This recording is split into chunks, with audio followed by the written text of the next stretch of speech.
Polska cała!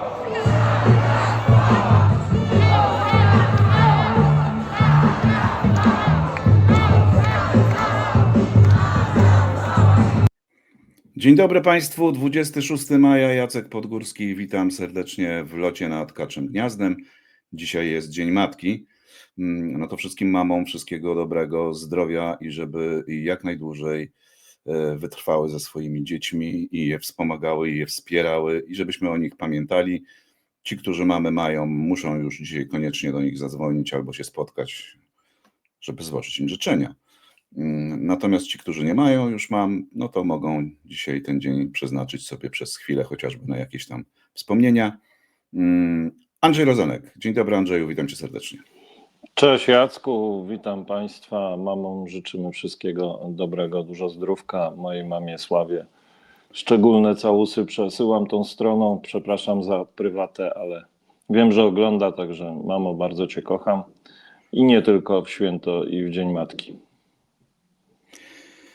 Proszę Państwa, i przechodzimy do tego, co się działo w weekend, a weekend najważniejsze z naszego punktu widzenia, bo żeśmy tam byli, to były marsze.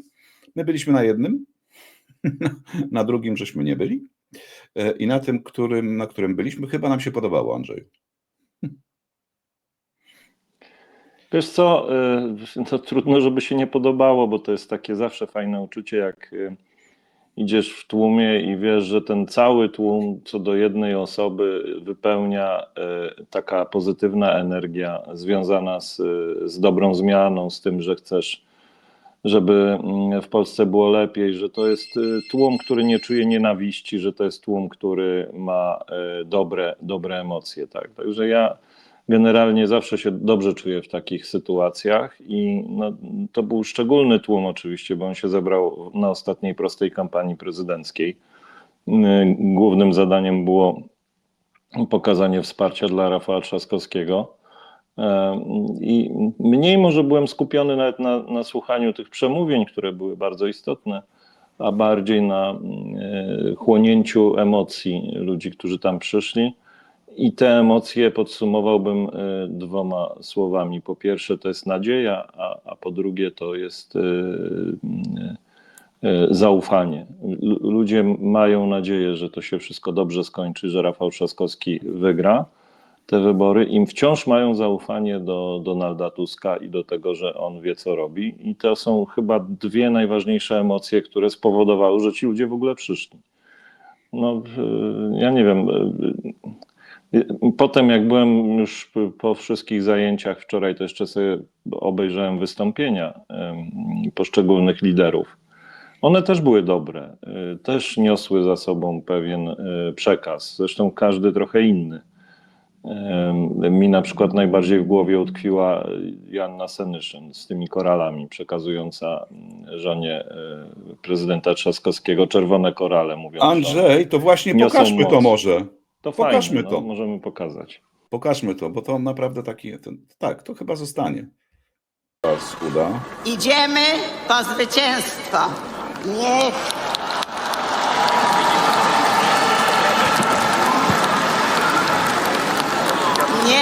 do Pałacu Prezydenckiego powędrują czerwone korale, które mają zaczarowaną moc.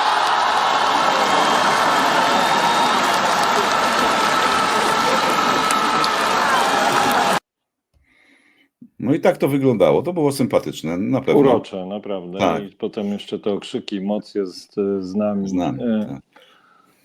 Dobre wystąpienie, bardzo dobre wystąpienie było Magdaleny Biejat, bardzo dobre wystąpienie Hołowni, także no, nie ma co narzekać. Wydaje mi się, że tutaj od strony politycznej było wszystko jak należy, od strony frekwencyjnej chyba też, no bo nie spotkałem nigdzie żadnej informacji, która by mówiła, że ten marsz był, nie wiem, mniej liczny niż marsz Nawrockiego, także jest to zaliczyłbym do bardzo udanych przedsięwzięć wyborczych.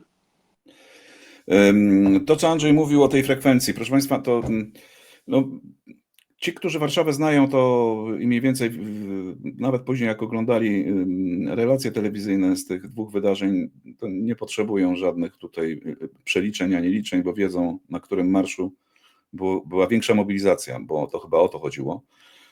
I według tych różnych danych nieoficjalnych uzyskanych od służb miejskich, informacji i tych szacunków różnych, Nawrockiemu udało się zgromadzić między 50 a 70 tysięcy osób. Natomiast w przypadku tego spotkania z Rafałem Trzaskowskim to było między 140 a 160, czyli krótko mówiąc 2, a może nawet 3 razy więcej. 2 razy więcej to jest taki bardzo ostrożny szacunek i przesady w tym nie ma żadnej. Szerokość Marszałkowskiej, a szerokość Nowego Światu plus do tego długość kolumny, to się łatwo da przeliczyć, ilość osób na metr kwadratowy. Tu nie trzeba specjalnych liczydeł, tak, ani kalkulatorów. Natomiast to pokazuje, że jednak ta mobilizacja jest, że jest jakiś cień nadziei. Nawet jak się rozmawiało z osobami, które maszerowały, to one mówią, że no trochę to przypominało tamten potężny marsz z października przed wyborami 2023 roku. I tutaj trzeba sobie powiedzieć jasno, że ten pojedynek na mobilizację jednak strona rządowa wygrała i to nie tylko pod względem liczby uczestników, ale też pod względem poparcia, tak? Dlatego, że ten biec już na Placu Bankowym, Rafał Trzaskowski, którego popiera i Magdalena Biejat, i Szymon Hołownia, i Joanna Senyszyn, i wreszcie prezydent Rumunii prezydent elekt, pan Dan. Natomiast na spotkaniu z Nawrockim na początku nie ma nic, a na końcu jest Nawrocki i wychodzi coś, Bochenek mówi. I to jest koniec, tak? Tak jakby... To Nawrocki, który strasznie krzyczy, ale Tak. potwornie. On krzyczy chyba bardziej niż krzyczy zazwyczaj Duda. A wiesz, jeszcze tam był taki moment śmieszny, ponieważ Nawrocki powiedział, że on będzie prezydentem, który będzie słuchał Polaków, a nie krzyczał. Ale jak to mówił, to krzyczał. To była taka trochę dziwna sytuacja. Słowa prawdy nie potrafi powiedzieć. Zobacz, nawet w jednym zdaniu sam sobie zaprzecza. No niesamowite. Ja oczywiście przebieg tego marszu znam z telewizji. Mówię o marszu Nawrockiego. No uderzające było właśnie to, co mówisz, że on tam stał samotny jak palec. Taki zostawiony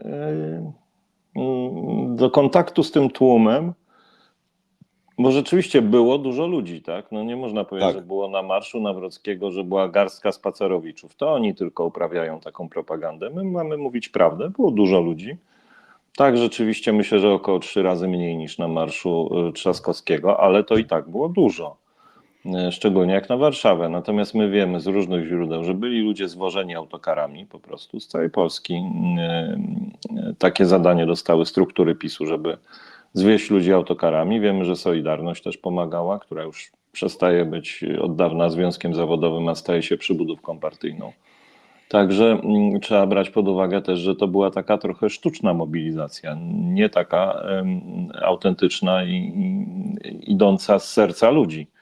No na tym marszu Trzaskowskiego naprawdę widać było, że ci ludzie wszyscy nam przyszli, bo chcą, bo chcieli coś zademonstrować, chcieli coś pokazać. No tutaj część u Nawrockiego była przywieziona po prostu na wycieczkę do Warszawy i tyle. No ale nie umniejszajmy tutaj, jeżeli chodzi o ilość, no bo tak jak powiedziałem, było tych ludzi trochę, natomiast jakościowo to bez porównania. Tutaj w przypadku Rafała Trzaskowskiego, już poza tymi liderami koalicji, bo to jest oczywiste, był wspomniany przez ciebie prezydent elekt Rumunii. I to jest szczególnie ważne zjawisko, dlatego że w pierwszej turze tam była mała szansa na to, że prodemokratyczny i proeuropejski kandydat wygra, a jednak społeczeństwo się bardzo zmobilizowało i Rumuni dokonali trafnego wyboru i wybrali człowieka, który jednak jest za Unią Europejską, a nie przeciw. Jest natomiast przeciw Putinowi. I to miłe. I tak sobie pomyślałem, wiesz, że nie tak dawno przecież gościem tamtej strony był tamten kandydat, tak, ten proputinowski, rumuński. I to też pokazuje, co tu się dzieje, tak, że tutaj jest jednak jasno wyznaczona granica. Granica polega na tym, że jedni chcą trwałej obecności Polski w Unii Europejskiej i chcą pokoju, ale nie za wszelką cenę i chcą takiego pokoju, który będzie gwarantował bezpieczeństwo Polsce, a inni chcą wyprowadzać Polskę z Unii Europejskiej w jakimś tam przedziale czasowym, nieokreślonym i chcą pokoju za wszelką cenę, nie licząc się z tym, że taki pokój oznacza większe zagrożenie dla Polski, bo po prostu bliżej będą rosyjskie czołgi naszych granic. Tak? To ma znaczenie. I wiesz co, jak jesteśmy przy takich...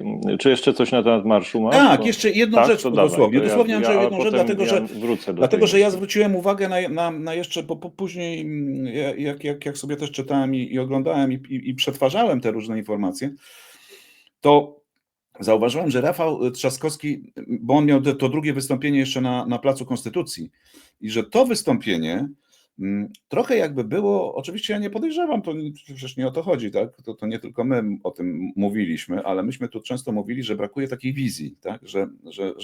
Że tej, która by Polaków porwała.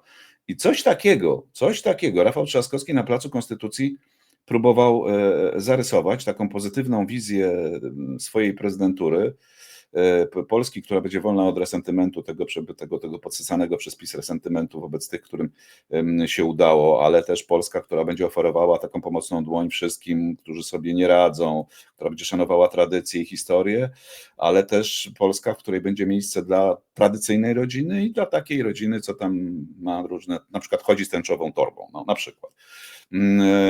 I wreszcie sięgnął po ten język, o którym ty mówiłeś, Andrzeju. To znaczy, tak jak PiS lansuje to swoje CPK, tak, że to jest ten projekt wielki i tak dalej. A Zandberg w kampanii coś tam próbował mówić o atomie i krzemie, prawda? Tak Trzaskowski powiedział wczoraj, że Polska potrzebuje własnej podróży na Księżyc. Wielkiego, modernizacyjnego projektu, który nie tylko będzie w stanie zjednoczyć społeczeństwo, ale też zabrać go w lepszą przyszłość. I nie powiedział tu nic konkretnego, ale to jest dobra droga, dobry kierunek i fajnie. Ale ta podróż na Księżyc to jest chyba nawiązanie do przemówienia jednego z prezydentów Stanów Zjednoczonych, prawda? Kennedy, tak. Dobrze pamiętam? Czy mi się coś kiczka w głowie? Tak, nie, tak, dokładnie tak. Dokładnie tak. No i to tyle, proszę Państwa, jeżeli chodzi o marsze i nasze wrażenia chyba, bo ja nie wiem jeszcze, co można byłoby o tych wydarzeniach powiedzieć, poza tym, że te emocje i te były fajne, było przyjaźnie. I zresztą proszę, jeszcze jest jedna rzecz, o właśnie, tu jest inna muzyka, no całkowicie inna i inne tło niż na tamtym, oni tam na przykład skandują hasła, jak idą ze stadionów. No to takie środowisko, nie? Polska, biało-czerwoni. I to jest ich hasło. Nic tam, żadnej kreacji. To wszystko jest jakieś takie sztywno, bogoojczyźniane, ale takie pseudo. No. Natomiast tutaj jest taka normalnie i to można drwić sobie z tego, że to jest radośnie, ale tu się idzie naprawdę sympatycznie, a nie jak w jakiejś procesji, no za karę. To prawda. Ja jeszcze się pochwalę i w imieniu swoim Jacka byliśmy zaczepiani przez naszych widzów lotu nad Kaczym Gniazdem. Pozdrawiamy.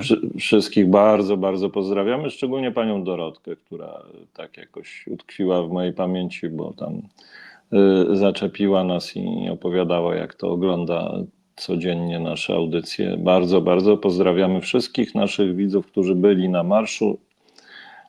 Fajnie, że mogliśmy razem sobie pochodzić po ulicach. Ja chciałbym, żebyśmy oczywiście się widywali jak najczęściej, ale fajnie by też było, żeby już po 1 czerwca nie było powodów takich, żeby iść w marszach takich politycznych. Może się spotkamy wtedy jakoś normalnie, bez celu politycznego, tylko po to, żeby sobie pobyć razem i pogadać właśnie o przyszłości Polski. Taki rzucam na luźno, spontanicznie pomysł, no bo fajnie mieć też kontakt nie tylko przez szkiełko ekranu takiego czy innego, ale również bezpośredni z sobą. Także jak się te wybory przewalą, to myślę, że będziemy się organizować na jakieś pierwsze spotkanie, może w rocznicę powstania kanału z państwem.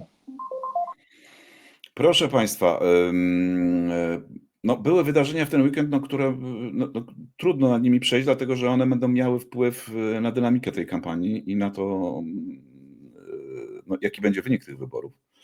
Pierwsze to oczywiście ostatnia debata prezydencka Rafała Trzaskowskiego i Karola Nawrockiego. No, odbyła się. Miała taki przebieg super ekspresowy, tak? Czyli bez pytań dziennikarzy, natomiast były to pytania wzajemne, riposty i na końcu oświadczenia. Trwało to długo, było to nawet dosyć ciekawe. No co zostanie z tej debaty? No na pewno takie poczucie, że jednak Rafał Trzaskowski był lepszy i gdyby to tak stosować jakąś tam 10-punktową skalę, to naprawdę co najmniej 6-4 wygrał tą debatę. Pojawiło się w tej debacie i po jednej i po drugiej stronie troszkę tam przeinaczeń, ale to zawsze tak jest i to trzeba niestety, ale są też dziennikarze, którzy to wyłapują i jedna i druga strona trochę manipuluje danymi.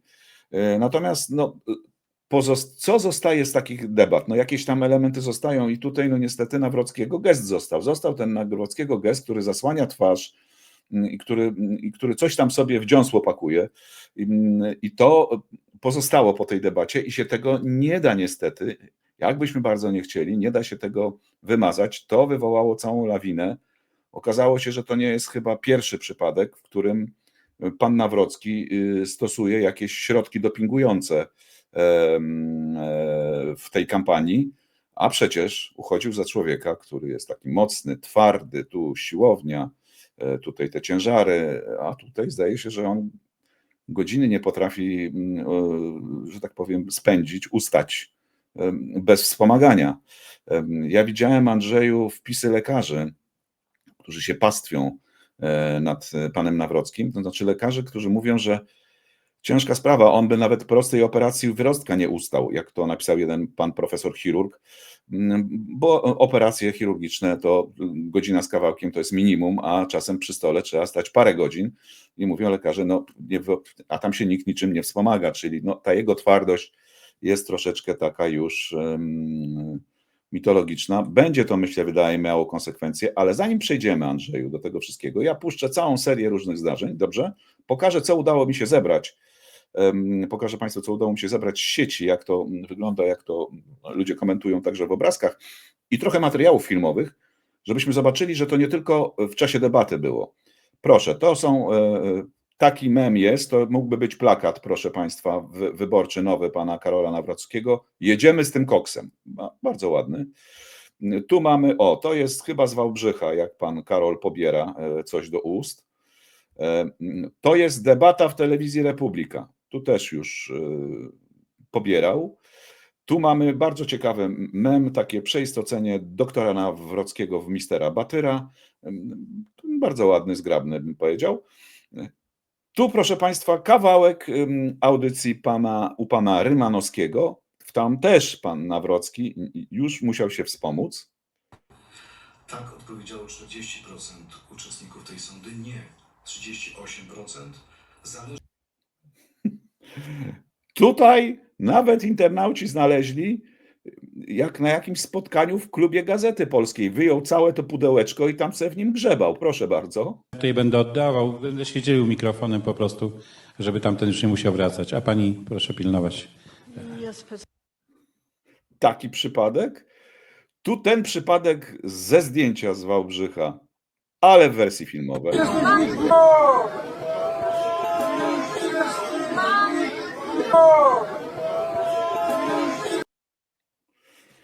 I wreszcie na koniec, proszę Państwa, podobno już to jest omawiane na świecie. Nie wiem, to jest z internetu, arabska telewizja coś takiego ponoć dała.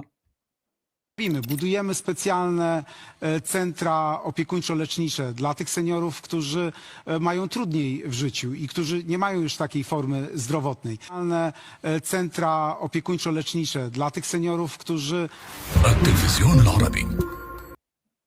Al-Arabi. No to tak przelecieliśmy, proszę Państwa, przypadki dawania w dziąsło Karola Nawrockiego. To taki No dobra, a teraz jak to tłumaczy Karol Nawrocki, jak to tłumaczy jego otoczenie? Pierwsze tłumaczenie, kiedy był złapany przez dziennikarzy zaraz po debacie, było takie, że to guma do rzucia. No nie obroniło się to dłużej niż kilkanaście minut, bo kilkanaście minut później jego szef sztabu, Paweł Szefernaker, zamieścił na platformie X tłumaczenie, że to nie była guma, to był snus. no to zaraz ludzie wytknęli Szefernakerowi to, że snus to rodzaj bezdymnego wyrobu tytoniowego, popularnego głównie w Skandynawii, szczególnie w Szwecji. Jest to drobno zmielony tytoń, zwykle wilgotny, umieszczany pod górną wargą, co pozwala na wchłanianie nikotyny przez błonę śluzową jamy ustnej. Snus jest w Polsce zakazany, jak zresztą w całej Unii Europejskiej, z wyjątkiem Szwecji. Tam jest legalny. W pozostałych krajach jest nielegalny. No, ja wtedy poczyniłem taki wpis na Facebooku, że, tu sam siebie, przepraszam, zacytuję, oni nawet w tak prostej sprawie się gubią i kręcą i że jest to kandydat spod ciemnej gwiazdy, współświadka z tendencją do kłamania na każdy temat. I jest to PiS w pigułce, a w zasadzie w saszetce i tutaj przewidywałem, że oni prawdopodobnie za chwilę powiedzą, że to nie był snus, tylko była to syntetyczna nikotyna w saszetkach, która akurat w Polsce jest legalna. To, czy to jest w ogóle sensowne, że coś takiego jest legalne, czy nie, to jest inny temat, ale ona akurat jest legalna w Polsce. No i nie minęło wiele czasu, jak przeszli właśnie na tę opowieść, że to była syntetyczna nikotyna w saszetkach, popularnie nazywana snusem, co jest nieprawda, bo wszyscy, którzy tego używają, to wiedzą, że to nie jest snus, bo snus to jest zmielony tytoń, a syntetyczna ta nikotyna to jest taki biały proszek, czasami smakowy, nie wiem, czy jeszcze można te smakowe używać, czy nie, kiedyś był smakowy. No w każdym razie łżą w tej sprawie od samego początku i my nie wiemy, co to za substancja oczywiście.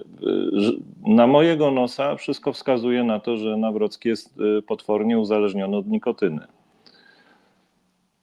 I ktoś powie, nie, to chyba niemożliwe, tak, żeby ktoś był aż tak uzależniony od nikotyny, że w czasie najważniejszej debaty życia i wystąpienia najważniejszego w telewizji musi aż sobie taką saszetkę z syntetyczną nikotyną wcierać w dziąsło. No właśnie nie, proszę Państwa, dlatego że nikotyna jest substancją niezwykle niebezpieczną i bardzo uzależniającą.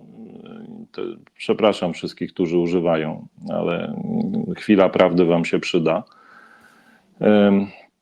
I zgodnie z wszelkimi naukowymi klasyfikacjami nikotyna jest znacznie bardziej uzależniająca niż na przykład konopie indyjskie. Znacznie bardziej.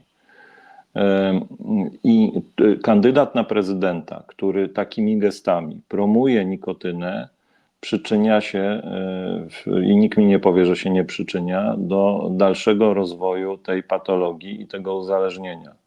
Skutki społeczne nadużywania nikotyny są dalece większe i bardziej szkodliwe dla całego społeczeństwa niż używania konopi. Więc proszę się zastanowić, co ten facet sobą reprezentuje. No oczywiście zaraz się pojawią głosy, no tak, ale to jest legalne, konopie nie są legalne i tak dalej.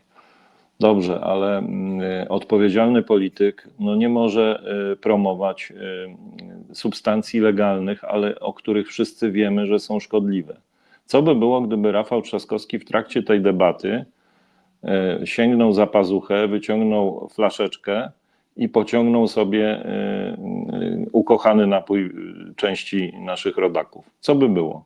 No przecież wszyscy mielibyśmy do niego pretensje, że promuje uzależnienie od tej substancji, która chemicznie się nazywa C2H5OH. Proszę Państwa, to nie są żarty, naprawdę. I taki człowiek, który nie rozumie tego, że nie wolno po prostu takich rzeczy robić, jest szczególnie niebezpiecznym osobnikiem, bo to znaczy, że on w ogóle niczego nie rozumie. Że on nie rozumie na przykład tego, że będąc tak potwornie uzależnionym od jednej substancji, może wpaść za chwilę w uzależnienie od innej, albo od czegoś innego. Prezydent Rzeczpospolitej nie może być do licha i nie boję się tego słowa, ćpunem. I ćpun to nie jest człowiek, który jest wyłącznie uzależniony od nielegalnych substancji, ale można być też uzależnionym od legalnych substancji. Prezydent Rzeczpospolitej nie może na przykład być człowiekiem, który jest uzależniony od alkoholu, prawda? Zgodzimy się na to.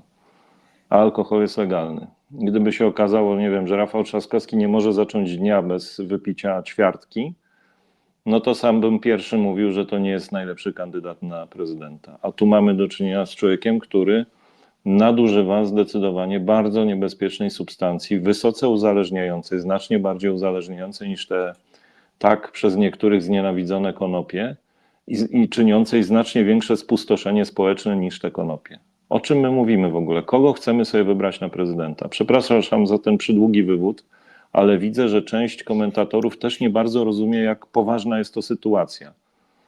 I trochę sobie tutaj śmieszkują, trochę tutaj sobie żarciki robią z tego. To nie jest temat do żartów. I proszę porozmawiać z jakimkolwiek człowiekiem, który leczy uzależnienia. Nikotyna jest jednym z najsilniejszych uzależniaczy w ogóle na świecie, jakie są wymyślone. I konopie przy tym to jest pestka, to jest nic. W czasie tej debaty jeszcze były 2 czy 3 elementy. Jeden to był taki, w którym Rafał Trzaskowski prosił Karola Nawrockiego, żeby ten wreszcie coś opowiedział o swoich relacjach z bandytami stadionowymi, jak to jest z tymi ustawkami.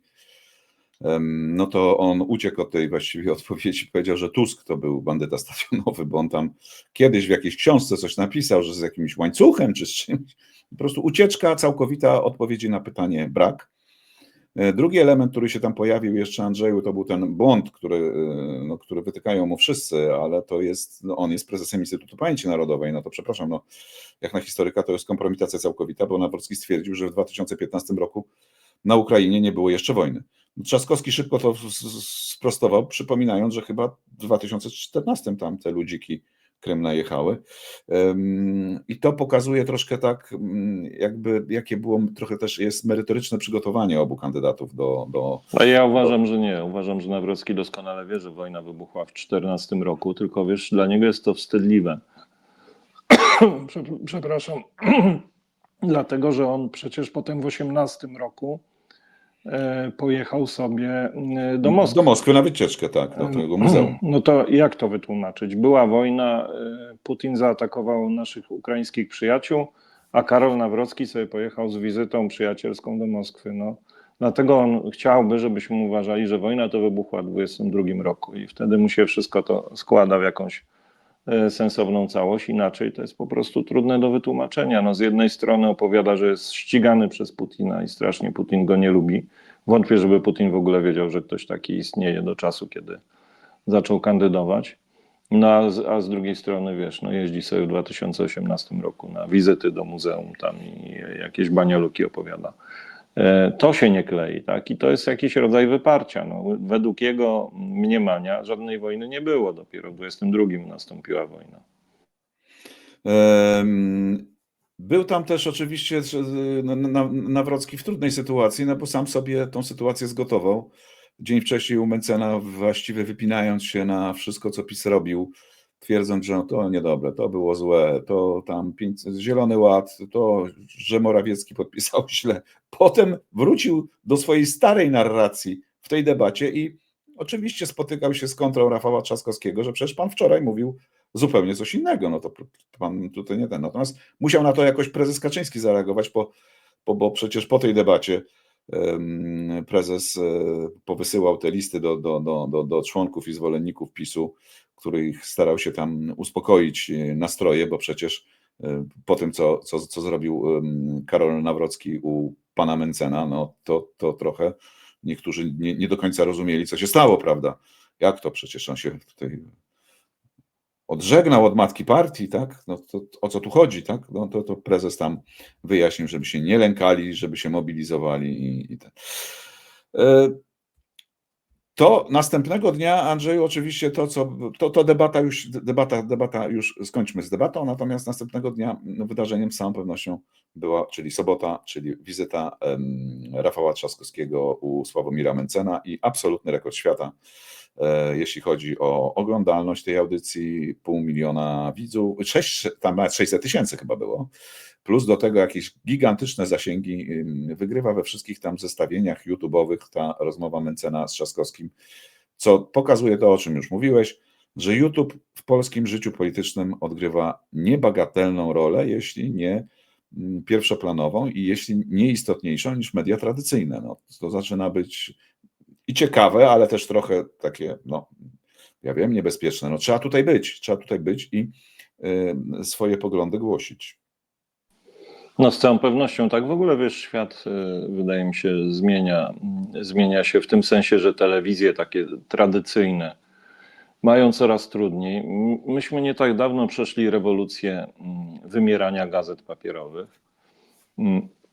Dziś w zasadzie zostały tylko gazety, które można by nazwać gazetami branżowymi, no i szczątkowe, takie najważniejsze tytuły. Przecież pamiętam jeszcze początek lat 90., gdzie kioski były zawalone wręcz różnymi tytułami. Spotkanie człowieka w autobusie czy w tramwaju, który czyta gazetę, nie było niczym nadzwyczajnym. No dzisiaj naprawdę, jak widzę kogoś, kto czyta, nie wiem, Gazetę Wyborczą czy jakąkolwiek inną gazetę, no graniczy z cudem. To takie widoki praktycznie już nie istnieją. Nie istnieją. Telefon, komórka. To na naszych oczach się zmieniło. Podobnie będzie z telewizjami, tak? No, nie wiem jak u ciebie, u mnie w domu telewizja jest coraz rzadszym elementem życia. Raczej jak już coś włączamy, to albo jakiś film lub serial z platformy streamingowej, albo właśnie YouTube'a i tam poszukujemy bieżącej informacji. To się będzie zmieniało w tym kierunku, dlatego obecność na YouTubie polityków i polityki jest niezbędna. Tutaj w tym kontekście należałoby delikatnie skrytykować sztab Rafała Trzaskowskiego, no bo jak patrzymy na zasięgi jego konta YouTube'owego, to ono jest bardzo niewielkim kontem. Stąd też apel do Państwa, jak oglądacie nas, to też zajrzyjcie tam na konto Rafała Trzaskowskiego i zasubskrybujcie, polajkujcie, żeby nie było takiej przepaści między na przykład Mencenem a Trzaskowskim, bo to na razie to jest przepaść. No dobrze, ale sama rozmowa była niesamowicie ciekawa, wiesz, i to, co było najważniejsze w tej rozmowie Mencen-Trzaskowski, i celowo mówię rozmowie, bo to nawet nie była debata, to nawet nie był wywiad, to była rozmowa, po prostu normalna rozmowa dwóch polityków, którzy różnią się poglądami, momentami bardzo się różnią, ale próbują sobie nawzajem coś wytłumaczyć i próbują te poglądy jakoś uzasadnić. I to jest między tym, co się działo w rozmowie z Nawrockim, a tym, co się działo w rozmowie z Trzaskowskim, Przepaść. to ja widzę gigantyczną różnicę, bo tam po prostu przyszedł petent poprosić o coś, z łaski to coś otrzymał, musiał w zamian za to podpisać weksel, i na dodatek jeszcze został wykpiony przez tego, do którego przyszedł, bo Mencen sobie kpił wielokrotnie tam z Nawrockiego. Tak? Kpił sobie głównie z tego, że jest taki labilny, że przyszedł i w zasadzie bez żadnej walki postanowił skrytykować najważniejsze punkty programu PiS-u, po to tylko, żeby uzyskać podpis, żeby móc złożyć podpis pod 8 punktami Mencena. No to było takie upokarzające dla Nawrockiego. A tutaj mieliśmy do czynienia naprawdę z poważną debatą o Polsce, o polskich sprawach. Mencen oczywiście ma swoje przekonania, do których mi jest daleko, ale trzeba zauważyć, że też słuchał, prawda, że pozwalał się wypowiedzieć, że jak Trzaskowski coś mówił, to mógł dokończyć zdanie, mógł wyartykułować swoje poglądy, mimo że Mencen się z nimi nie zgadzał. Także ja tutaj byłem wręcz zachwycony i to była chyba najważniejsza rozmowa polityczna tej kampanii, no bo ona dotyczyła czegoś, tak, o czymś ci ludzie rozmawiali, coś chcieli nam przekazać, coś chcieli udowodnić, mają jakieś przekonania, mają jakieś poglądy. No miło się tego słuchało. Z jednym się można było zgadzać, z innym nie, ale to rzeczywiście była prawdziwa polityczna rozmowa dwóch liderów mówiących o przyszłości Polski. Fajnie, że coś takiego się odbyło. Tak, i wydaje się, że tu wielu ostrzegało, że tutaj Rafał Trzaskowski może stracić, może tam, a okazuje się, że nie, że ta decyzja o tym, żeby tam się pojawić, żeby odbyć tę rozmowę i żeby złożyć podpis, ale na książce tylko swojej, a nie pod tymi punktami, żeby zgodzić się z tych 8, właściwie podobne poglądy mieli w 4, a na dobrą sprawę mogli mieć w 3, bo ja z tym euro, to ja nie rozumiem tej dyskusji wokół euro, bo to jest w ogóle zabawna dyskusja. Po pierwsze, co to musimy spełniać kryteria konwergencji, których nie spełniamy. Drugie, to nie ma o czym dyskutować, ponieważ w traktatach jest zapisane, że my przyjmiemy euro, tylko nie wiadomo kiedy jeszcze. Więc mówienie, że nie przyjmiemy nigdy, jest po prostu takie troszkę populistyczne. No ale ja rozumiem, że na użytek tej kampanii, no to tak się to odbywa. Był ten wątek też, Andrzeju, dotyczący, o którym, jak pamiętasz, na marszu żeśmy rozmawiali przez chwilę, ten wątek dotyczący NATO-Ukraina. No właśnie, wróć do tego, bo to wydaje mi się ważne. Dlaczego Putin wszystkie rozmowy dotyczące ewentualnego traktatu pokojowego zaczyna od tego, że żąda, żeby państwa natowskie obiecały, że nigdy nie przyjmą Ukrainy do NATO? Dlaczego tak jest? Czy ktoś się zastanowił nad tym? Nie żąda tego, żeby uznano granice takie czy siakie, nie żąda tego, żeby Krym był rosyjski, nie. Jego pierwszym i najważniejszym postulatem jest to, żeby nasza strona zarzekła się, że nigdy w życiu, nigdy, nie w sensie, że kiedyś tam, nigdy nie przyjmiemy Ukrainy do NATO. Otóż to jest odebranie Ukraińcom nadziei. I tu o to Putinowi chodzi. I jeżeli się narodowi odbierze nadzieję, odbierze cel, to taki naród przestaje walczyć. Ukraina rozpoczęła swoją walkę od wskazania dwóch celów. Pierwszy cel to jest Unia Europejska, drugi cel to jest NATO, bo Ukraińcy słusznie doszli do wniosku, że tylko uczestnictwo w tych dwóch strukturach da im niezależność od Rosji i zagwarantuje bezpieczeństwo. Putin doskonale to zrozumiał i dlatego wywołał wojnę w 2014 roku, bo od tego się zaczęło, od tych od Majdanu, od tych mnóstwa flag europejskich, od wzywania do tego, że miejsce Ukrainy jest w Unii Europejskiej, a nie w zbirze. I teraz, jeżeli my odbierzemy Ukraińcom te nadzieje, jeżeli odbierzemy im tę perspektywę wstąpienia kiedyś w przyszłości do NATO i do Unii Europejskiej, to jednocześnie, automatycznie wpychamy ich w łapy Putina, bo oni już nie mają wtedy żadnej alternatywy. Po prostu. Tak jakbyśmy im powiedzieli, dobra, w zasadzie to możecie iść tylko z Putinem, bo z nami już na pewno nie. I dlatego uważam, że ktokolwiek, kto proponuje taki zapis, że nigdy przenigdy Ukraina nie będzie w NATO, robi bardzo dobrze Putinowi i bardzo źle Ukrainie i bardzo źle Polsce. Te nadzieje trzeba zostawić. Pamiętając o tym, że traktat północnoatlantycki mówi wyraźnie, że nie przyjmiemy w skład NATO nikogo, kto toczy aktualnie wojnę. I żadnego państwa, które nie ma ustabilizowanej sytuacji, jeżeli chodzi o granice. Więc w najbliższej perspektywie przyjęcie Ukrainy do NATO jest niemożliwe z powodów traktatowych. I tak powinna brzmieć właściwa odpowiedź. W najbliższym czasie jest to niemożliwe, bo toczy się tam wojna, a Ukraina ma nieustabilizowane granice. Ale gdy wojna się skończy, a Ukraina będzie miała ustabilizowane granice, wtedy możemy rozmawiać o przyjęciu Ukrainy do NATO. I to jest zupełnie co innego niż powiedzieć, że nigdy przenigdy Ukrainy do NATO nie przyjmiemy. Nie wiem, czy jest zrozumiały ten mój wywód, ale to jest wywód o tak naprawdę o fundamentalnym znaczeniu.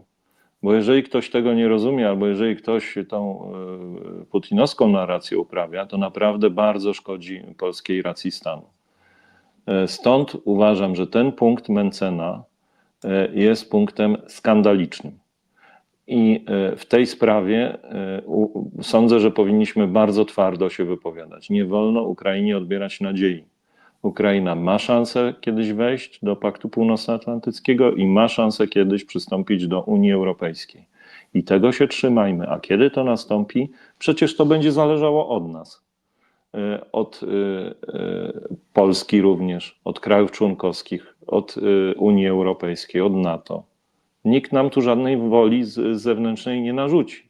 Mało tego, traktat północnoatlantycki jest tak napisany, że tak naprawdę każde państwo może aspirować do tego, żeby przystąpić do NATO. Każde, łącznie z Rosją. Naprawdę, tak jest napisany ten traktat. A decyzja państw członkowskich to jest zupełnie inna sprawa. Więc jakim prawem odbieramy Ukrainie te nadzieje? I jakie to ma skutki dla Polski? Jakie to ma skutki dla Unii Europejskiej? No fatalne, prawda? Więc tutaj trzeba być bardzo zero-jedynkowym w tej sprawie. Mówić tak, tak, nie, nie. Mencen na to pytano, no dlaczego, to znalazłem takie jego głosy, że no przecież to powoduje, że jak Rosja najedzie Ukrainę, no nie wiem, tam chyba kiedyś w przyszłości, poczekaj, to my będziemy musieli przystąpić do wojny. No sorry, no a jak Rosja najedzie Litwę, Łotwę, Estonię? No tak jest skonstruowana, na tym to polega. No. Kurczę, traktaty obronne Argument- na tym polegają, że państwa sobie wzajemnie obiecują świadczenie gwarantują, pomocy w tak. razie wojny, tak? No. No i Mencen udaje tylko, że tego nie rozumie. On musi to rozumieć. To jest za inteligentny człowiek, żeby nie rozumiał tej sprawy. Jeżeli kiedyś w przyszłości Ukraina nie będzie w stanie wojny i będzie miała ustabilizowane kwestie granic i przyjmiemy ją do NATO, to oczywiście, że będzie obowiązywał artykuł 5 i oczywiście, że jeżeli Putin napadnie na Polskę, to w ramach artykułu 5 Ukraina udzieli nam pomocy. I odwrotnie. Proste? No Dosyć. kurczę, to jest polityka zagraniczna na poziomie przedszkola, ale być może to przedszkole trzeba czasami tak jasno i wprost tłumaczyć i nie wdawać się tutaj w żadne niuanse, bo tu nie ma żadnych niuansów. Nie wolno Ukraińcom odbierać tej nadziei. Nie wolno po prostu, bo w ten sposób wpychamy ich w łapy Putina. W tej debacie, proszę Państwa, wszystko, co było fajne i wybrzmiało, ale jeszcze fajniej było po debacie, bo debatę w pubie pana Mencena oglądał minister spraw zagranicznych Radosław Sikorski, który tam sobie dialogi prowadził ze społeczeństwem i użytkownikami tego pubu, że tak powiem, i wpadł na pomysł, że po tej debacie jak dobrze by było, żeby Radosław Sikorski był, żeby Rafał Trzaskowski przybył, no i przybył pan Mencen też, no i usiedli, wspólnie wypili tam podobno po bezalkoholowym, nie będziemy tam zaglądać im do tych kufli, co oni tam mieli w środku, przecież nie o to chodzi, natomiast to, co się zadziało wokół tego wydarzenia, no troszkę było zaskakujące. Ja tylko przytoczę parę wpisów z prawej strony. Idę na spacer, muszę to rozchodzić. To napisał Robert Winnicki, poseł Konfederacji. Nie o taką prawicę walczyłem, dobranoc. Janusz Korwin-Mikke. Wipler ironicznie troszkę się odniósł do tej obecności polityków w pubie Mencena i powiedział, a ja widziałem wasze zdjęcia w gablocie, tych klientów nie obsługujemy, bo tam jest taka gablota, tych klientów nie obsługujemy i tam jest podobno pani Pawłowicz też. To jest ciekawe. Krzysztof Bosak powiedział, że zdecydowanie nie poszedłby na piwo z Trzaskowskim, no a w polityce PL, czyli siostra, Karnowski Jacek, nie siostra, przepraszam, stwierdził, że Mencen okazuje się zawodnikiem drużyny Trzaskowskiego, no i w ogóle go wziął i porównał, że to, co on robi, to są pierwsze kroki Janusza Radziwiłła. Zdrada, panowie, zdrada, no coś nieprawdopodobnego. Zabolało ich to strasznie, a to przecież nie było nic niezwykłego. Bronił się i broni pan Mencen, mówiąc, że gdyby Nawrocki go zaprosił na piwo, też z nim by poszedł, no ale go nie zaprosił. Widzisz, a mi się najbardziej podobał tutaj komentarz pani redaktor Agnieszki Gozdyry, która też wysłuchała swoich gości z prawej, z lewej strony, jak to oni są niektórzy zbulwersowani tym, że ci faceci tam usiedli w pubie i prywatnie ze sobą normalnie rozmawiali, nie wiem, że nie rzucili się do walki na pięści i normalnie tak. można usiąść przy stole i nawet wypić to bezalkoholowe. A pani redaktor Gozdyra mówi tak, że przecież może być jeszcze znacznie gorzej, naprawdę znacznie gorzej, że może być tak, że Rafał Trzaskowski pójdzie w Marszu Niepodległości ramię w ramię ze Sławomirem Mencenem, a Sławomir Mencen być może odwiedzi, zajrzy na Paradę Równości ramię w ramię z Rafałem Trzaskowskim, a potem wszyscy razem pójdziemy na piwo. I to jest, słuchajcie, to jest naprawdę straszna wizja. To jest wizja Polski niepodzielonej. To jest wizja Polaków, którzy nie skaczą sobie do gardła z byle powodu. To jest wizja ludzi, którzy potrafią ze sobą rozmawiać. Matko Boska, to chyba trzeba tego natychmiast zakazać. Przecież to jest naprawdę niedopuszczalne.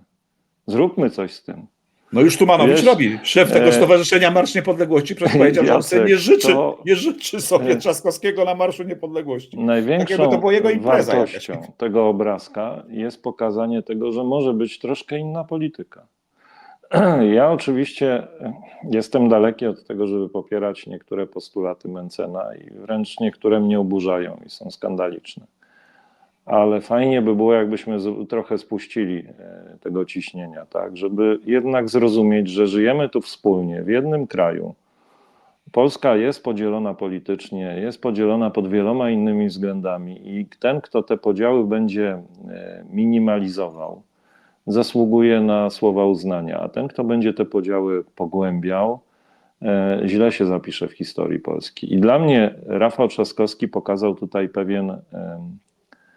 pewien charakter człowieka, który potrafi te podziały zmniejszać, potrafi skracać dystans, potrafi rozmawiać nawet z bardzo trudnymi partnerami, ale traktuje ich poważnie. I to jest największy zysk chyba z tej całej afery z Mencenem i z pójścia do jego pubu. I ja nie widzę w tym nic złego. To na tle właśnie tego, co PiS wyprawia, tego, jak PiS dzieli Polskę na swoich i nieswoich, na my i oni, tamci i my, to jest ohydne i bardzo niebezpieczne. I to znowu bardzo cieszy wrogów naszego kraju. Tak? A takie gesty bardzo wrogów naszego kraju martwią, bo się nagle okazuje, że Polacy potrafią ze sobą rozmawiać. No niesamowite. Zakażmy tego. Zobaczmy, co powiedział Radek Sikorski o tym całym zdarzeniu. Po tej rozmowie z Rafałem poseł Mencen zjechał do swojego pubu. Ja tam spędziłem ponad 2 godziny rozmawiając z bywalcami. I to były bardzo ciekawe rozmowy. O Polsce, o polityce, ale też o tym, że można normalnie rozmawiać bez tego jadu, który wpis z tymi swoimi teoriami spiskowymi, z tym absurdalnym zamachem smoleńskim wprowadził do polskiej polityki.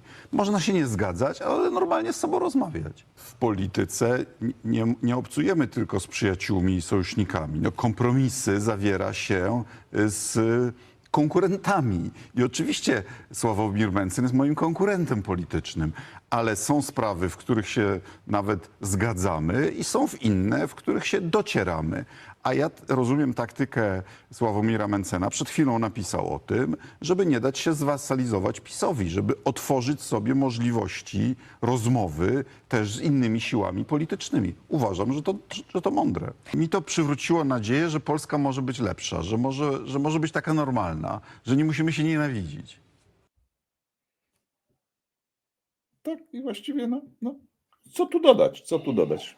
No, piękne słowa. Radek Sikorski jest bardzo mądrym politykiem. Tak bym to podsumował. Proszę Państwa, jeszcze trochę w tym tonie,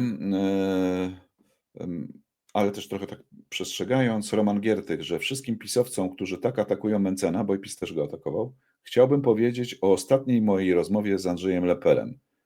Powiedział mi wówczas, że najbardziej w życiu żałuje wsparcia, jakiego w 2005 roku udzielił Lechowi Kaczyńskiemu. Leper zrobił Lecha Kaczyńskiego prezydentem, a Jarosław go zniszczył. No tak to mniej więcej widzi pan Roman Giertych. I jeszcze jeden wpis, bo muszę go zacytować, bo jest fajny, a nie pochodzi od polityka, ale ładnie opisuje to, przed czym stoimy 1 czerwca. Zbigniew Boniek. Nie może w poważnym towarzystwie szefem orkiestry być ktoś, kto nigdy nie grał na żadnym instrumencie, nie zna nut, nie ma żadnej muzycznej przeszłości. To chyba proste i logiczne. No to, co dla Bońka jest proste i logiczne, dla elektoratu już, proszę Państwa, niekoniecznie. Andrzeju, mi się wydaje... I na dodatek ktoś, kto nienawidzi sekcji Dente i najchętniej by się jej pozbył, a z sekcją smyczkową ma też na pieńku i uważa, że tak naprawdę to powinni stać z tyłu i jak najciszej tam posuwać tymi smyczkami. Wiesz, to bardzo dobre porównanie, naprawdę. Trafne. Te ostatnie dni, proszę Państwa, mamy wrażenie, ale zaraz, ponieważ sobie przejdziemy za chwilkę do omówienia sondaży i nie tam jakich tam, tych pozostałych nie będziemy omawiać, tylko te, co Andrzej powiedział, że ewentualnie się do nich będziemy odwoływać. To mamy taki moment zwrotny chyba w tej kampanii powoli, bo tak, mamy sytuację z Karolem Nawrockim i tym, że w 2009 roku gdzieś tam na tym polu pod Gdańskiem uczestniczył w ustawce. czyli krótko mówiąc w bijatyce za taką bójkę grozi zgodnie z polskim kodeksem no, od 3 miesięcy do 5 lat.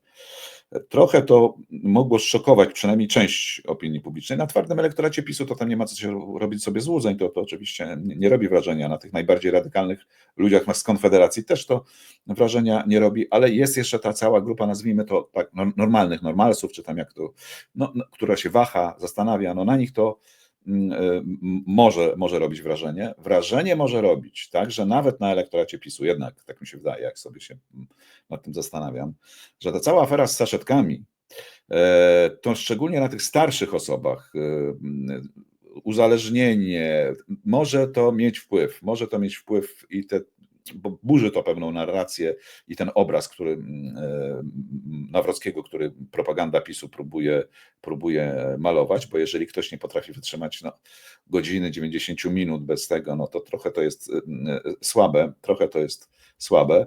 Wreszcie trzeci element, który ma znaczenie z tych ostatnich dni, no to jest to, że ten Nawrocki nie ma żadnego kręgosłupa. No, podpisał wszystko, co mu Mencen dał. No wszystko, no po prostu wszystko, bezrefleksyjnie, bez dyskusji i to w zbiciu z tym, co przed chwilą rozmawialiśmy, czyli z tą rozmową Trzaskowskiego z Mencenem, no pokazuje jakąś przepaść między tymi dwoma ludźmi. No. To są jakieś dwa zupełnie inne światy i ten gość ma być, nie daj Boże, prezydentem i zwierzchnikiem sił zbrojnych. No to jest facet, który musi sobie walnąć dziąsło, bezrefleksyjny, podpisuje, co tam kto mu daje. Nie wiadomo, czy na niego nie ma w tym wszystkim i w tym całym embarasie, jeżeli mówimy o ustawkach, o jakichś jeszcze niejasnościach w życiorysie pana Nawrockiego, a przecież Donald Tusk na wiecu powiedział dosyć wyraźnie, że to nie to, że to jakaś grupa przestępcza polityczna, w cudzysłowie, będzie miała swojego przedstawiciela, ale po prostu Tusk wyraził się jasno, bandyci w Polsce będą mieli swojego przedstawiciela w Pałacu Prezydenckim. Do tego chcemy doprowadzić. No tak to zaczyna powoli wyglądać, a jeszcze mamy, proszę Państwa, parę dni do wyborów. Ja jestem święcie przekonany, że to nie koniec, że jeszcze czegoś się tam dowiemy na samym końcu. No dobra, mamy jakieś przesłuchy z tego, co nam prognozuje na przykład ogólnopolska grupa badawcza albo Perselection? Bo na tym bym się skupiał. Tak, i teraz proszę Państwa przejdziemy do tych przesłuchów. To, co jest ważne i co za chwilę puszczę pana Pawłowskiego, szefa ogólnopolskiej grupy badawczej, ale to, co jest najistotniejsze i co w tym przypadku tego sondażu, który nam pokazuje pan Pawłowski, najnowszego, dzisiejszego porannego, jest ważne, to to, że te badania były robione od czwartku do soboty, czyli tak naprawdę nie ma w nich, moim zdaniem, nawet efektu piątkowej debaty, nie ma w nim efektu rozmowy z Mencenem i nie ma w nim efektu marszy. To jest bardzo ważne. I teraz posłuchajmy, jakie są najnowsze wyniki sondażu najnowszego ogólnopolskiej grupy badawczej. Przed wyborami prezydenckimi, drugą turą wyborów prezydenckich prezentujemy nasz najnowszy sondaż OGB, drugiej tury. Kto wygrywa? Rafał Trzaskowski czy Karol Nawrocki? W tym sondażu 51,3 wśród zdecydowanych wyborców osiąga Karol Nawrocki, Rafał Trzaskowski 48,7. To oznacza zmianę minus 0,2 dla Karola Nawrockiego w porównaniu do sondażu z 16 maja, jeszcze przed pierwszą turą, plus 0,2 dla Rafała Trzaskowskiego. To oznacza, że Rafał Trzaskowski nadgania tą przewagę, którą ma dzisiaj Karol Nawrocki, ale w tym tempie do wyborów 1 czerwca może być to za mało. I teraz bardzo ważna uwaga. Ten sondaż zrealizowaliśmy od czwartku do soboty. Nie objął jeszcze wydarzeń związanych z panem Mencenem, nie objął też niedzielnych marszów. Ta dynamika kampanii przyspiesza. Co by oznaczał ten wynik, jeśli chodzi o wybory prezydenckie? Przypomnijmy, w 2020 roku przewaga Andrzeja Dudy nad Rafałem Trzaskowskim 51,49. Zbliża się do tego wyniku. Wtedy Andrzej Duda wygrał o 400 000 głosów. W 2015 roku Andrzej Duda wygrał z Bronisławem Komorowskim 51,5 do 48,5. Jesteśmy dokładnie pośrodku tych dwóch sytuacji. Mamy jeszcze ponad tydzień do wyborów. Tak wygląda ten sondaż drugiej tury wyborów prezydenckich w Polsce. Czeka nas jeszcze jeden ostatni sondaż OGB w piątek przedwyborczy, tuż przed ciszą wyborczą. Tak to wygląda, Andrzeju. I ja bym nie tracił nadziei jednak. I powiedziałbym tak, że prognoza, która się pokazała w Onecie, pokazuje na ciekawą tendencję. To znaczy na to, że chyba jesteśmy znacznie bliżej Nawrockiego niż nam się wydaje, a nawet jesteśmy przed nim, ale ten sondaż pokazuje też, że konieczna jest mobilizacja. I prognoza Onetu też, o której za chwilę, pokazuje, że istotną rolę odgrywa mobilizacja, bardzo istotną. Różni ludzie mówią. Niektórzy mówią, że wystarczy 72,5% frekwencji, żebyśmy mówili, że Trzaskowski jest z przodu. Ja uważam, że wynik zbliżony do wyniku, jeżeli chodzi o frekwencję, z 2023, czyli w okolicach 75%, daje spokój i taki oddech, i jakby taką pewność, czyli obserwujmy frekwencję w dniu wyborów, a będziemy wiedzieli, w którą stronę idziemy. To, co mówię teraz o prognozie Onetu, tam są 3 scenariusze. Taki scenariusz pozytywny najbardziej dla Trzaskowskiego, najbardziej dla Nawrockiego, ale jest też scenariusz taki środkowy, który zwraca uwagę na to, i taki najbardziej chyba prawdopodobny, że w drugiej turze pojawi się bardzo duża grupa nowych wyborców, która z różnych przyczyn nie oddała swojego głosu 18 maja. Czyli pokazuje tutaj prognoza Onetu, że ta frekwencja będzie znacznie większa niż w pierwszej turze. I wszystko wskazuje na to, że w tej nowej grupie wyborców największe rezerwy ma Rafał Trzaskowski, bo gdy przyjrzymy się na przykład zmianom frekwencji w gminach w porównaniu do wyborów parlamentarnych z 2023, to największe spadki dotknęły te gminy, spadki, jeżeli chodzi o wyniki, dotknęły te gminy, w których partie koalicji osiągały najwyższe wyniki. Czyli tam, gdzie było dla nas w 2023 najlepiej, tam jakby frekwencja była najniższa. I to pokazuje, że jest rezerwuar. Natomiast w przypadku PiS-u oni osiągnęli podobno, według tej prognozy, maksymalne nasycenie. Czyli udało im się w pierwszej turze zmobilizować cały albo prawie cały swój własny elektorat. Oni nie bardzo mają skąd już brać. No i jest jeszcze, przepraszam, że wejdę ci w słowo, efekt demobilizacji części elektoratu Mentzena i Brauna. Tak. To jest trudne do przewidzenia, ile ludzi zostanie z tego elektoratu w domach, ale to ma znaczenie. Czyli mamy tu z jednej strony walkę o demobilizację elektoratu tego skrajnie prawicowego, a z drugiej strony walkę o mobilizację elektoratu demokratycznego. I tak działa ta kampania Rafała Trzaskowskiego i trzeba przyznać, że w ostatnich dniach wszystko tym 2 czynnikom jest podporządkowane i coś naprawdę się wyraźnie w sztabie Rafała Trzaskowskiego zmieniło. Ktoś zaczął tam rzeczywiście czytać nastroje i reagować na to, co się dzieje. Chciałem tu pochwalić, bo trochę ganiliśmy.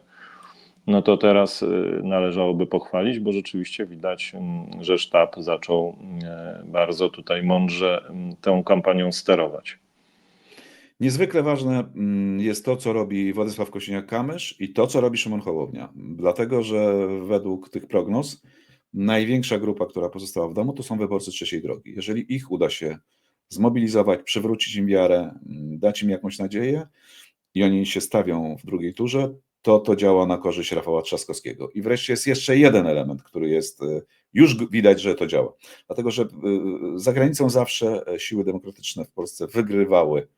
W tej chwili liczba zarejestrowanych wyborców jest za granicą, przekroczyła 600 000 i jak to mówią specjaliści, idziemy na rekord, czyli znowu 2/3 z tej grupy to jest z całą pewnością, to są wyborcy Rafała Trzaskowskiego i on znowu tu zyskuje. Jak to wszystko podliczono w prognozie Onetu, to wyszło im, że na dzisiaj Rafał Trzaskowski ma 50,2%, Karol Nawrocki 49,8%. No i mamy tutaj taką sytuację, że jesteśmy, Andrzeju, jednak na styku, cały czas na styku i dlatego ta mobilizacja, o której mówił, którą słyszeliśmy i którą widzieliśmy wczoraj, ona musi być w tym tygodniu jeszcze podkręcana i jeszcze troszkę podsycana i musimy do tego wracać i o tym przypominać, że koniecznie się trzeba stawić. Koniecznie, obowiązkowo. Absolutnie i tutaj trudno się w ogóle z tobą nie zgodzić. To jest najważniejsza sprawa. My musimy się zmobilizować i generalnie zrobić wiele, żeby tamta strona się jak najmniej zmobilizowała. I to jest cel na najbliższe dni, na najbliższe godziny. Bardzo mało czasu zostało, bardzo mało. No ale no cóż, nadzieja umiera ostatnia. Ja uważam, że my nie powinniśmy tutaj w żaden sposób siać defetyzmu, tylko raczej optymizmem tryskać. Dlatego na koniec chciałem Państwu przeczytać fraszkę generała Ryszarda Grosseta. Ale to nie będzie jeszcze koniec, Andrzeju, bo po tym, co ty powiesz, chciałem specjalne podziękowania dla naszych patronów, dobrze, ale to później. dobra. Tak? 2 marsze Rafałowi Trzaskowskiemu w nawiasie. Dzisiaj w Warszawie każdy mógł zliczyć miliony ludzkich głów na ulicy. 1 000 000 uśmiechów wśród nich zagościł, w duchu sympatii i życzliwości. 1 000 000 intencji, aby kraj wokół do pisowskiego nie wrócił mroku. I w piękną całość znów się poskładał. Po rządach sługi wrednego dziada. Pogoda świetna, nastrój też super, niechaj ze strachu drży kaczy kuper, bowiem po marszu każdy to przyzna, że serc milionów skradła ojczyzna. W tym samym czasie Kaczor wykrzesał na swoim marszu rekord Guinnessa, bo po raz pierwszy ludzie widzieli na jednym miejscu tylu złodziei. Złodzieje wielcy i detaliczni, a wszyscy łasi na grosz publiczny.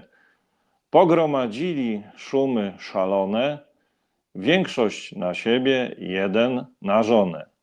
Z nimi faszyści, zwykłe gangusy, agenci Rosji i Białorusi oraz moherów, nieliche stado, które tu Rydzyk spędził gromadą. A już za tydzień swymi głosami powiemy, który marsz wybieramy. Generał Ryszard Grosset ze specjalną dedykacją dla Rafała Trzaskowskiego. Myślę, że takie dobre podsumowanie tych marszów 2. Tak, bardzo ładne. I proszę Państwa, my chcieliśmy teraz bardzo serdecznie podziękować wszystkim naszym dotychczasowym patronom, sponsorom i tym, którzy się w jakikolwiek sposób do tego naszego kanału dokładają i wspierają i pozwalają, żebyśmy się rozwijali. I o to proszę. Dziękujemy w taki sposób. Wszystkie nazwiska naszych patronów z Patronite'a, te, które nie są zanonimizowane. To trochę potrwa. Muzyka w tle. Pięknie dziękujemy wszystkim z Państwa. Dzięki właśnie tym bohaterom ten program się nadal ukazuje. I dzięki Państwu możemy też trochę być uniezależnieni od tego, co z nami YouTube wyprawia. Wiecie Państwo, że wyprawia różne dziwne rzeczy. Także jesteśmy Państwu niesamowicie wdzięczni. To są nasi bohaterowie. Dziękujemy bardzo. Prosimy też o subskrypcję, o lajki. To nic nie kosztuje, a bardzo nam pomaga rozwijać ten kanał.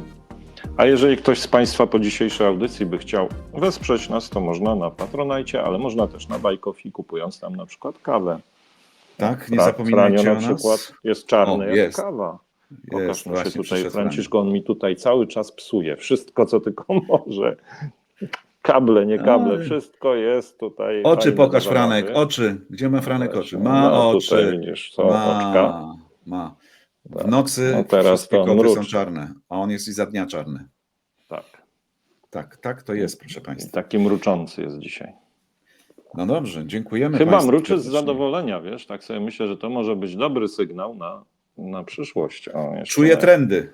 Koty Proszę, czują trendy. Nawet mnie tu podgryzać zaczyna. Franiu, co ty robisz? Nie gryź.